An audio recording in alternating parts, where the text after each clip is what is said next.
वसुबारस या दिवशी काय करावे आणि काय टाळावे? आश्विन कृष्ण द्वादशी म्हणजेच गोवस्थ द्वादशी वसुबारस हा सण साजरा केला जातो. यंदाच्या वर्षी वसुबारस शुक्रवारी 17 ऑक्टोबर रोजी येणार आहे. गोवस्थ द्वादशी म्हणजे गायी गुराबद्दल कृतज्ञता व्यक्त करण्याचा दिवस. वसु म्हणजे द्रव्य अर्थात धन, त्यासाठी असलेली, आणि बारस म्हणजे द्वादशी, म्हणून या दिवसाला गोवस्थ द्वादशी असे म्हणतात. हिंदू धर्मात गायीला महत्वाचे स्थान असून तिचा सन्मान करण्याचा हा दिवस. या दिवशी गायीची पाडसासह पूजा करतात. समुद्र मंथनातून उत्पन्न झालेल्या नंदा नावाच्या गायीला उद्देशून हे व्रत केलेले जाते. या दिवशी गायीची पूजा करतात. एक वेळ उपवास करून संध्याकाळी गायीची पूजा वासरासह करावी. चला तर जाणून घेऊया या दिवशी काय करावे आणि काय करू नये. काय करू नये? गोवस्थ एकादशीला गहू, मूग खात नाही. तसेच दूध आणि दुधाचे पदार्थ, तळलेले आणि तव्यावरील पदार्थ खाणे वज्र आहे. केस कापणे किंवा नखे कापणे, या दिवशी केस, नखे कापू नका. यामुळे नकारात्मक ऊर्जा घरामध्ये येते. गायींना हळद, कुंकू लावून सजवा. ताजी घास, गुड, गव्हाचे धान्य आणि भाज्या अर्पण करावे. गायीच्या पूजेचा लाभ घ्यावा. मांसाहार किंवा तामसिक भोजन टाळावे. तिखट, मसालेदार पदार्थ खाणे टाळावे. सात्विक व्रत किंवा शाकाहार पाळावे.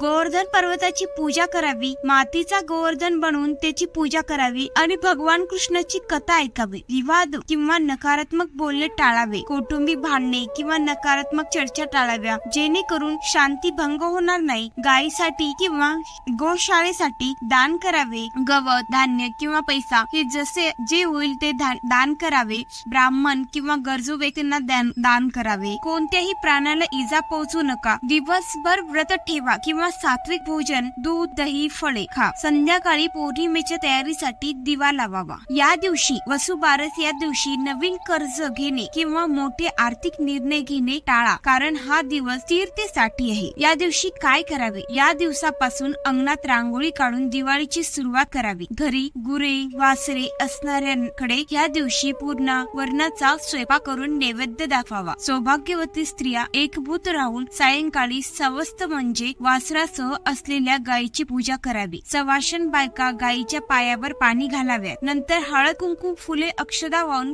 फुलांची माळ त्यांच्या गळ्यात घालावी. निरांजनाने ओवाळून केळीच्या पानावर पुरणपोळी वगैरे पदार्थ वाढून गायीला खाऊ घालावा. स्त्रिया बाजरीची भाकर व गवारीच्या शेंगाची भाजी खाऊन उपवास सोडावा. आपल्या मुलाबाळांना चांगले आरोग्य मिळावे व सुख लावावे म्हणून ही पूजा करावी. दुधाचे पदार्थ, तळलेले पदार्थ खात नाही. घरात लक्ष्मीचे आगमन व्हावे या हेतूने या दिवशी सवस्त धेनूची पूजा करावी. गोवर्धन पर्वताची पूजा करावी. मातीचा